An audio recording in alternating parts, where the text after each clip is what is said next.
เป็นวันสำคัญอีกวันหนึ่งที่พวกเราชาวไทยทั้งหลายนั้นจะต้องนึกอยู่เสมอว่าวันนี้เป็นวันสำคัญเป็นวันที่องค์พระบาทสมเด็จพระเจ้าอยู่หัวรัชกาลที่ 9พระองค์ท่านได้สวรรคตท่านทั้งหลายพระองค์เป็นที่ฮักเป็นที่เคารพสักการะบูชาของพวกเราชาวไทยทุกคนฉะนั้นการสวดมนต์ไหว้พระวันนี้นั้นก็ขอถวายเป็นพระราชกุศลคือแก่พระองค์ท่านรายนามรายชื่อต่างๆที่อาตมาภาพได้กล่าวอนุโมทนามาเบื้องต้นและจะกล่าววันนี้ที่ญาติโยมได้ช่วยกันจัดซื้อหาเครื่องมือการแพทย์เครื่องช่วยหายใจนะไว้ที่ห้อง ICU โรงพยาบาลหางดงก็ขออุทิศส่วนบุญกุศลถวายเป็นพระราชกุศลแด่พระองค์ท่านฉะนั้นเวลาไหว้พระก็ขอญาติโยมทุกคนตั้งอกตั้งใจในการถวายเป็นพระราชกุศลแด่พระองค์ท่านในครั้งนี้เอามาไหว้พระรัตนตรัยอรหังสัมมาสัมพุทโธภควาพระผู้มีพระภาคเจ้าเป็นพระอรหันต์ดับเพลิงกิเลสเพลิงทุกข์สิ้นเชิงตรัสรู้ชอบได้โดยพระองค์เองพุทธังภควันตังอภิวาเทมิข้าพเจ้าอภิวาทพระผู้มีพระภาคเจ้าผู้รู้ผู้ตื่นผู้เบิกบานกราบพระพุทธสวากขาโตภควตาธัมโมพระธรรมเป็นธรรมที่พระผู้มีพระภาคเจ้าตรัสไว้ดีแล้วธัมมังนัมมัสสามิข้าพเจ้านมัสการพระธรรมกราบพระธรรมสุปฏิปันโนภควโตสาวกสังโฆพระสงฆ์สาวกของพระผู้มีพระภาคเจ้า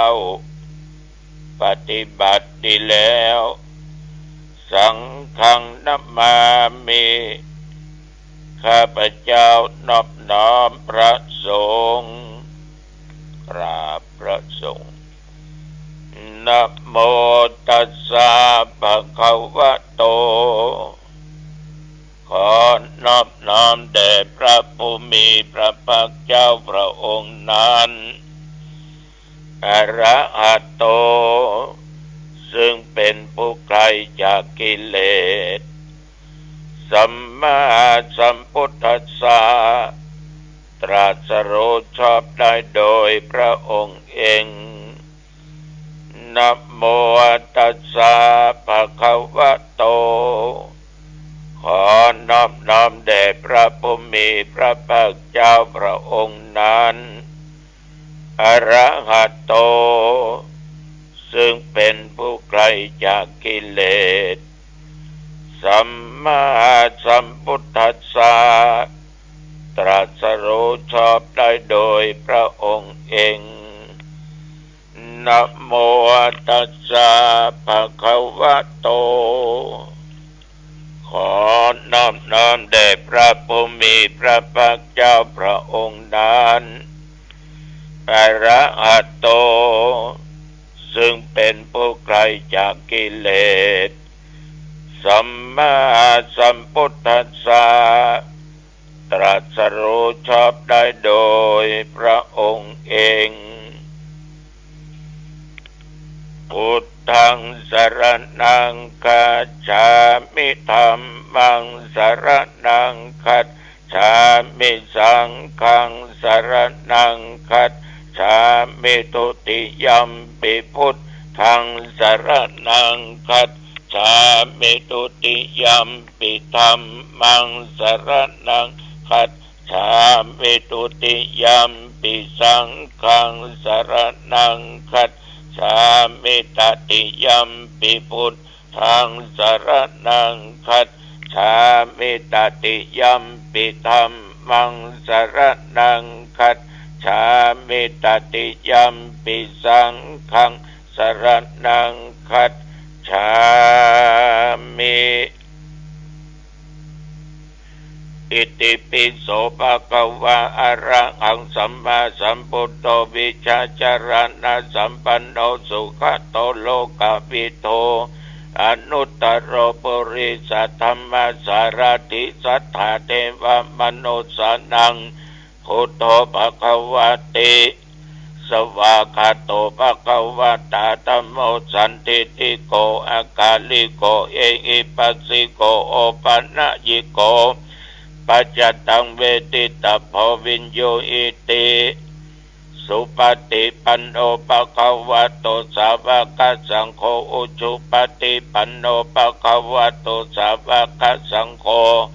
ยายาปฏิปันโนภะคะวะโตสาวกสังโฆสามิจิปฏิปันโนภะคะวะโตสาวกสังโฆญาติตังจัตตาริปุริสยุคานิอัตถปุริสปุคลาเยสะภะคะวะโตสาวกสังโฆอะอุณโยปะอุณโยทักขินโยอัญชลิกรณิโยอนุตตลังปุญญเกตังโลกัสสาติ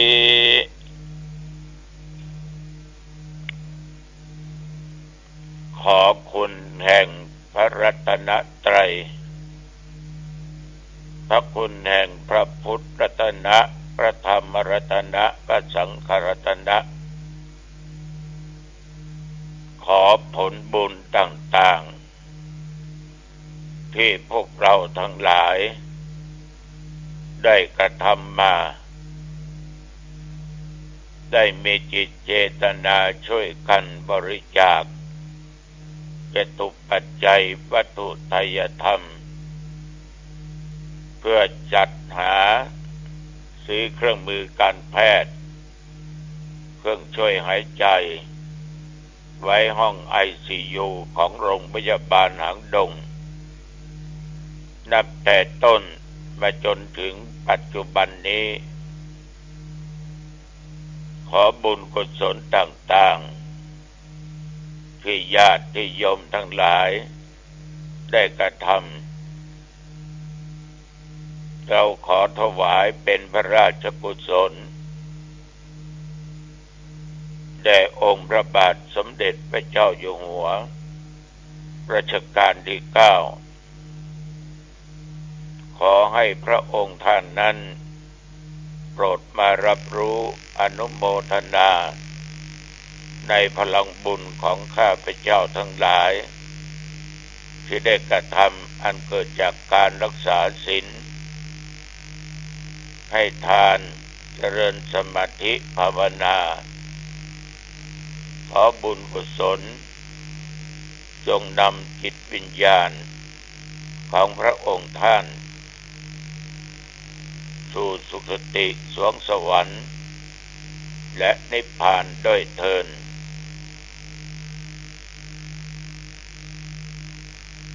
กรมอุตุได้ประกาศ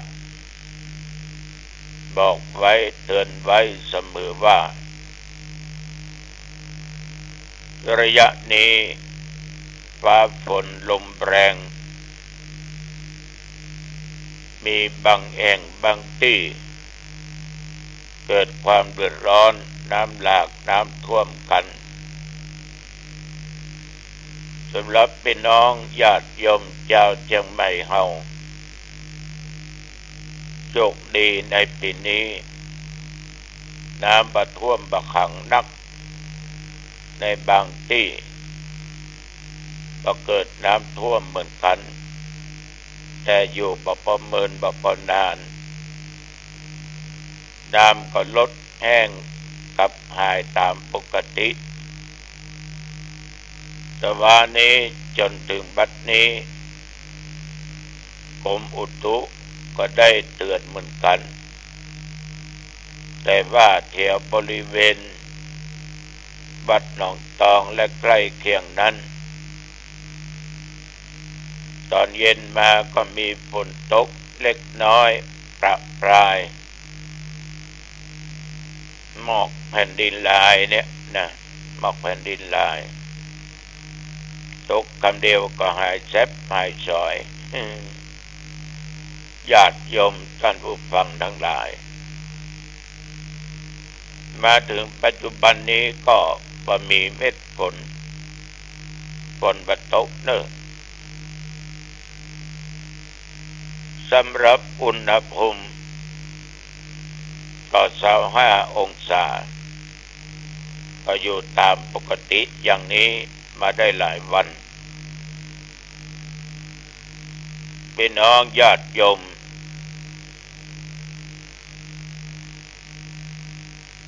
ต้องขออนุโมทนาในน้ำจิตน้ำใจของญาติของโยมเป็นอย่างมาก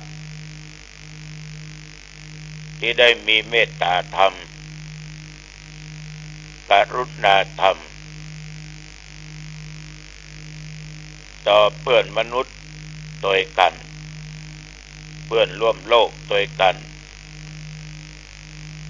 ได้ช่วยยืดชีวิตของเพื่อนมนุษย์ที่เจ็บไข้ได้ป่วยหนักโดยได้ร่วมกันบริจาคจัดซื้อหาเครื่องมือการแพทย์ก็คือเครื่องช่วยหายใจไว้ห้อง ICU ณโรงพยาบาลหางดง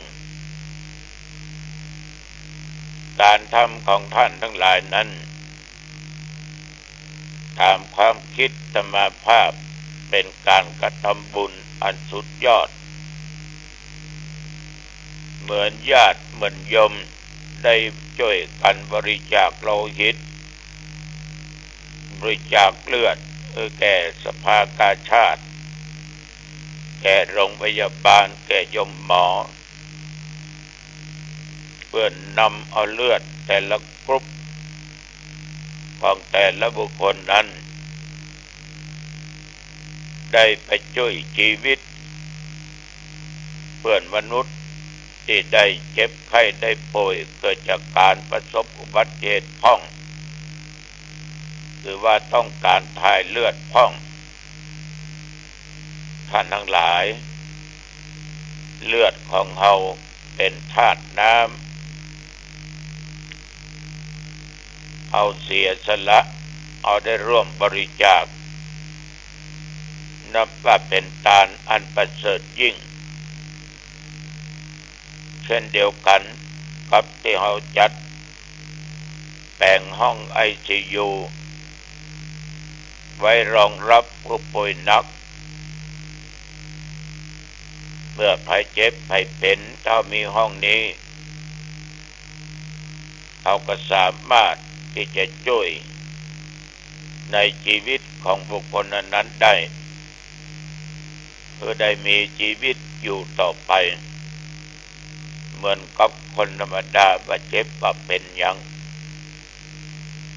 จะได้กลับมาอยู่กับผัวกับเมียกับลูกกับเต้ากับหลานกับเหลน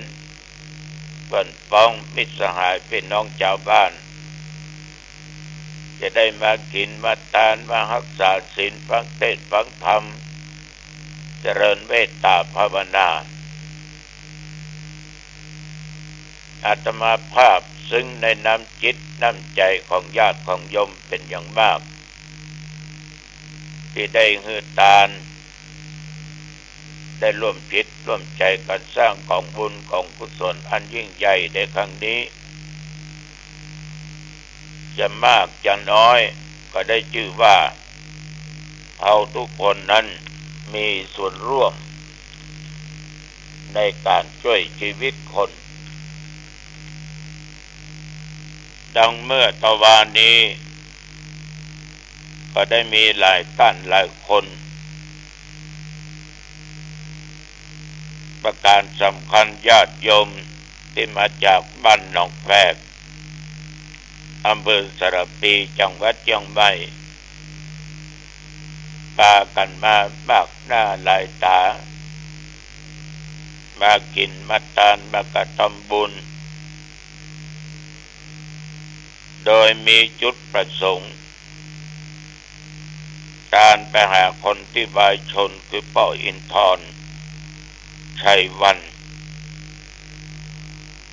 ที่ท่านจากไปได้100 วันโดยการนำของพระอาจารย์อินคำอินทวันโนผู้ช่วยเจ้าอาวาสวัดหนองแฝกสระปีและแม่โบวศรีชัยวันลูกเต้าหลานเหลนตลอดกัลยาณมิตรกัลยาณธรรมพากันได้ปั้มเพ็งบุญเหมือนกับญาติกับโยมที่ได้ไปร่วมกันหลายท่านหลายคนหลายวันที่ผ่านมานายสุรินทร์ดังอิฐที่บุญเรืองญาติพี่น้องบ้านหนองตองนั้น 2,200 บุญการไปหาพ่อหาแม่อาพี่อาน้องผู้ล่วงลับดับขันไปพระอาจารย์อินคำอินทวันโนวัดหนองแฝก1,000 ของบุญแม่โบวศรีชัยวันลูกเต้าหลานเหลนการ100 วันไปหาพ่ออินทร์ชัยวัน5,300 ของบุญนอกนั้นแม่โบวศรีอีกตลอดจนนางนภาพรนายทศพรชัยวันนางสาวพรชนกแสงคำนางสาวทันชนกนางสาววิลาวันบุญควรบ้านอีก 2,100 ของบุญคุณอุดมศักดิ์ใจทาน100 ของบุญคุณนภาใจทาน100 ของบุญดวงดีวเรียวอันนี้ก็100 ของบุญเดือนสุริยะป้อคำทำบุญอายุของตัวเอง500 ของบุญแม่สมศรีจินดามณีตาสลาเมืองเชียงใหม่100 ของบุญพ่อพรหมมินแม่จันทา500 ของบุญกีทาพรทิพย์สุภาพรชัย500 ของบุญแม่พรพันเพ็ญ200 ของบุญคุณปิชาพัศรีอินทรมุนี300 ของบุญคุณประภัยชื่นศูนย์200 ของบุญคุณศักดิ์ทิพย์นางสุพันธ์คิดจำนง100 ของบุญพิษสมัยงานประจบ300 ของบุญพินิจไอ้เสงี่ยมตาคำอันนี้ก็ร่วมมาอีก 2,000 ของบุญ200 ของบุญคุณยุพินวังบัตนีกัลโป200 ของบุญคุณดวงจันทร์บรรดาชัยวัน200 ของบุญ4,000 ปัชระมนทศลา300 ของบุญสมใจฟองมี100 ของบุญคุณชยาคุณบุญสุข300 ของบุญคุณสุชาดาปีชารักษ์การไปหาร้อยตำรวจเอกอัธยาศัยปีชารักษ์200 ของบุญครอบครัวสุรี 1,000 ของบุญป้อทวีแม่วรรณภาแสงรัตน์200 ของบุญกัลยาออนกัญญาจอทนพฤทธิ์ฟองเมฆและนางสาวกิรัตยาจีวระ500 ของบุญคุณสิริคุณอนงใจแก้ว300 ของบุญแม่ปราณีคุณนพรัตน์คุณวัชรพงษ์วรรณศาสตร์ อันนี้500กล่องบุญป่อสิทธิศักดิ์แม่แสงเดือนสมบุญบ้านหนองแปก200กล่องบุญป้าไทย200กล่องบุญนายจำรัดนางดารุณีแสงเพชร500กล่องบุญนายทองอินนางสีมาเงาเดช500กล่องบุญคุณจรัญนันทาเจริญสุข200กล่องบุญแม่กองคำใจเงิน300กล่องบุญวัดหลวงคำจุนดีหนองแฝก200กล่องบุญคุณสุทัศน์กิมปันสริวิชัย200กล่องบุญคุณ4,000คำยอดใจ500กล่องบุญผู้ไม่ประสงค์ออกนามอำเภอสระปีเช่นเดียวกัน550กล่องบุญรวมถึงหมดญาติโยม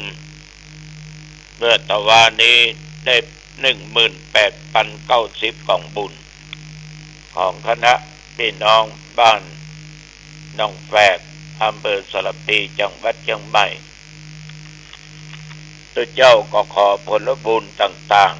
ๆทั้งที่ได้กล่าวนามไว้เบื้องต้นและได้กล่าวนามไปเมื่อตะกี้ขออุทิศส่วนบุญกุศลถวายเป็นพระราชกุศลแด่องค์พระบาทสมเด็จพระเจ้าอยู่หัวรัชกาลที่9ขอพระบุญเหล่านี้จงไปลอดไปถึงยังดวงวิญญาณของพระองค์ท่านได้รับรู้อนุโมทนาด้วยจิตพี่น้องญาติโยมท่านผู้ฟังการกระทำบุญนั้นมันอยู่ที่จิตที่ใจเมื่อญาติโยมจะได้ฮือทานสิ่งใดทำสิ่งใดนั้นถ้าจิตใจของญาติโยมมันเป็นบุญเพียงแต่คิดมันก็มีความสุขบอกว่าในเบื้องต้นเมื่อโยมมาทำโยมก็มีความสุขเมื่อโยมได้ฮือแล้วการแล้วโยมก็มีความสุขเพราะเหตุใดญาติโยมเพราะเขามีศรัทธามีความเชื่อเขาเชื่อว่าบุญกุศลที่เขาทำเอาสร้างนั้นมันเป็นผลบุญติดตามตัวเขาไปทุกภพทุกชาติไปทุกคนทุกแห่งเหมือนเมื่อตะวันวานี้จะมาหันญาติโยมแล้วโยมมีความสุขประการสำคัญคุณแม่บัวศรีชัยวันและลูกเต้าใบหน้าอิ่มเอิบมองถึงว่ามีความสุขมีความเชื่อมั่นว่าการกระทำบุญอุทิศทานในครั้งนี้ก็อินทรชัยวันนั้นคงได้รับและบุญกุศลไปลอดประถึงประตึงนำเอาคนที่ตายนั้นไปสู่ทางสุคติได้ไปเกิดบนสวรรค์เป็นเทพบุตรเทวดาได้เพราะเอามีศรัทธาอย่างนั้นเอาเชื่ออย่างนั้นเมื่อตัวเรามีความสุขมีความเต็มใจคนที่จากไปนั้นได้รับรู้ก็ม่วนอกม่วนใจว่าญาติทั้งหลายเพื่อนพ้องเป็นน้องชาวบ้านทั้งหลายมาได้ละมาได้ลืมเอาได้จากไปก็เหมือนเรื่องในธรรมนั่นน่ะท่านทั้งหลายแม้แต่เรื่องของพระเจ้าพิมพิสารที่ญาติโยมหูดีญาติทั้งหลายที่ได้ตายจากไปได้ไปเป็นเทพเป็นผีมาแสดงกายหึ่งหันผ้าผ่อนต้อนสบายก็มาได้ใส่ป่วยตัวจอนล่อน ร่างกายก็สูบผอมเมื่อพระเจ้าพิมพิสารได้ถวายทานทั้งจีวรและโภชนะอาหารแก่พระพุทธองค์แก่พระสงฆ์ทั้งหลายเพื่อตั้งใจกรวดน้ำไปหาญาติเหล่านั้นผลปรากฏว่าในคืนนั้นญาติต่างแสดงความดีอกดีใจ